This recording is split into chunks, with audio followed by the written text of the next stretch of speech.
Everybody, welcome to Undisputed live from Los Angeles. I'm Jen Hale here with Skip Bayless, Shannon Sharp. Hey, how you doing today, Skip? Strong. How you doing today? Where's the gloat mask? I thought you'd wear it today. Why would I gloat? About what? Because Rob Pelinka just went from should be fired to should be executive of the year, right? All of a sudden, overnight, he did. Why were you worried? And now you've got all this cap room. I love it. You can just go cinch a championship, right? It's going to happen. Is it? And I heard, I don't know if it's true, we're going to talk about this old Kawhi. Yeah. We're going to make our pitch to Kawhi. Okay. All right, let's talk How you like that, Skip? I'm about to tell you what I think about it. An amazing roster, albeit all of the three players on it at the moment. So let's start with Shannon's Lakers. They found some interesting ways to free up a lot more money yesterday. ESPN reporting the Lakers traded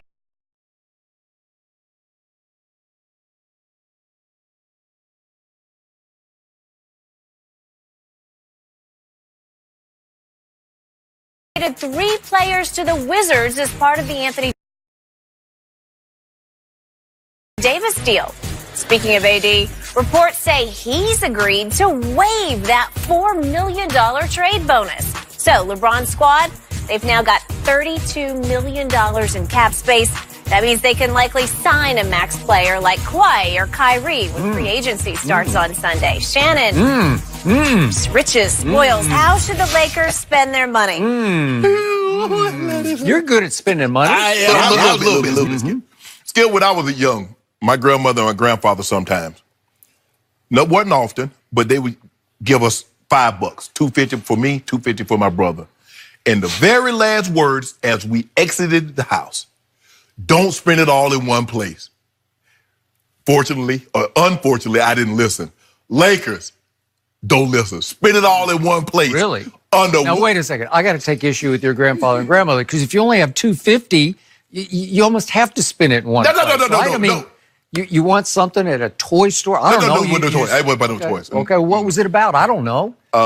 Okay, I got 2 truck driver steaks at the time. You know what truck driver steak is? Honey buns. Yeah. They were 25 cents. Okay. I get 2-3 honey buns. Okay. 2-3 Coca-Colas. Yeah. By the time I got a bag of tater chips, not potato chips, tater chips, candy bar, and some penny cookies, Skip, it gone. Okay, well, those all can be bought at the same place. So you can't spend it all in one place, right? What we're saying, don't spend it all at once. Oh, you know at once. Yeah. Okay, that's a whole different story. Don't spend it all at once and don't spend it all in one place. Just save some of it. Well, no. I think the Lakers are going to spend it all at once. So here we go. I'm in agreement with that. Okay. If we can get old Kawhi, if Y come join us. Why? Yeah, old Kawhi. Yeah. As in Y-W-H-Y?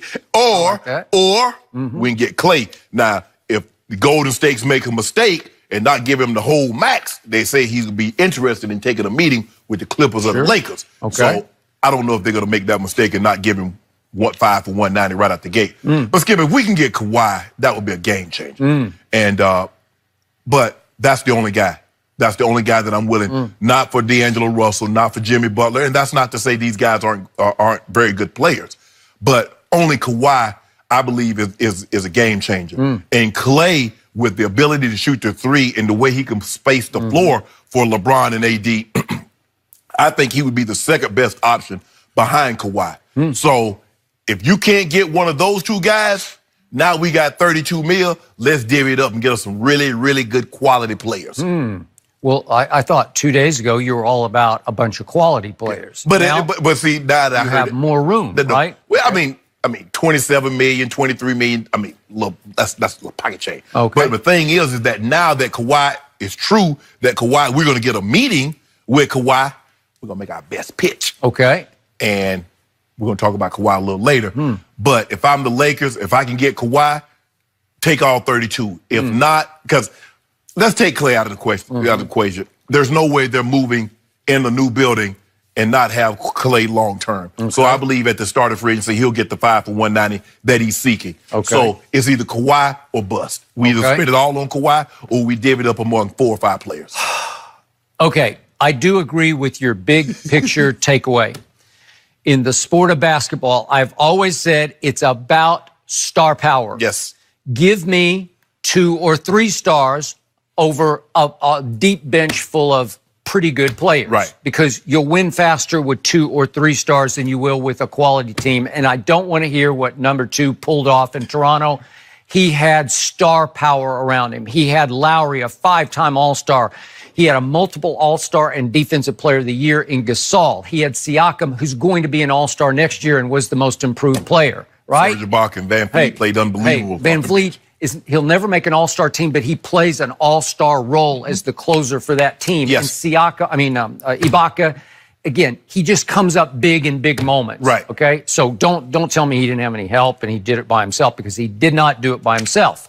Now, I'm with you on the premise. I'm just not with you on your conclusion, because the one player I would sign, you did not even mention. Oh. You mentioned Jimmy Butler. You mentioned D'Angelo Russell. Kyrie. You did not mention the guy they should go after right here, right now. It's Kyrie Irving, not number 2, Kyrie. Number 2 would be a much worse fit than Kyrie would be with LeBron and AD, because if you put number 2 with LeBron and AD, you have no closer. All 3 of those guys have had a hard time closing games for their teams when they have been the go-to guy. Yes. Before LeBron got all them guys. Oh, okay. So somebody was doing all that closing for Cleveland. So LeBron James, since he entered the league, has the worst free throw percentage on potential game-tying or go-ahead free throws in the final 5 seconds of regulation and overtime in all of the NBA. He has made 55% of his game-tying or go-ahead free throws in the final 5 seconds, and we saw it right on schedule early on. It was like the 3rd game of the year against my Spurs. Do you remember that? 12.8 seconds left at home. I'm sure you got the video. At Staples. You know, I don't have the video. I didn't want to do it. I'm not going to rub it in. I'm just telling you. Oh, yes, you will. No, I don't. I didn't get the video because I don't do that to you. I fight fair. And LeBron had 2 free throws to ice the game with 12.8 seconds left. And what did he do? La brick.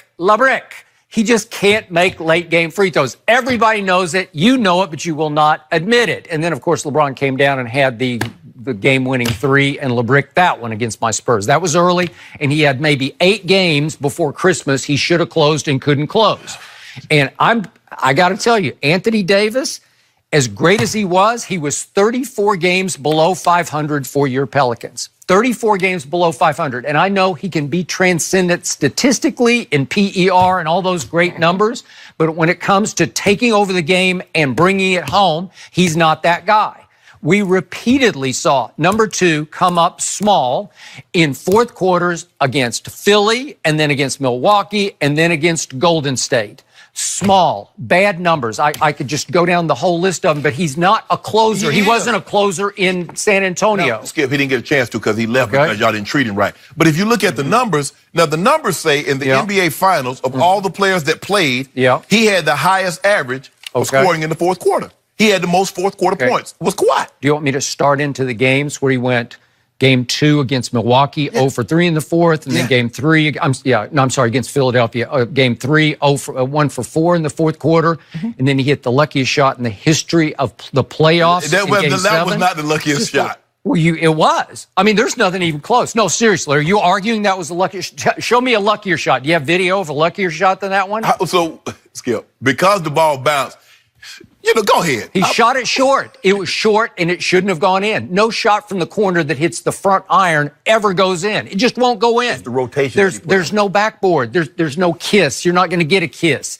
It's just got to be pure luck. Because, as you say, he practiced that shot. He practiced hitting it on the short iron. He practiced shooting a corner shot as time was running out. Not necessarily carrying.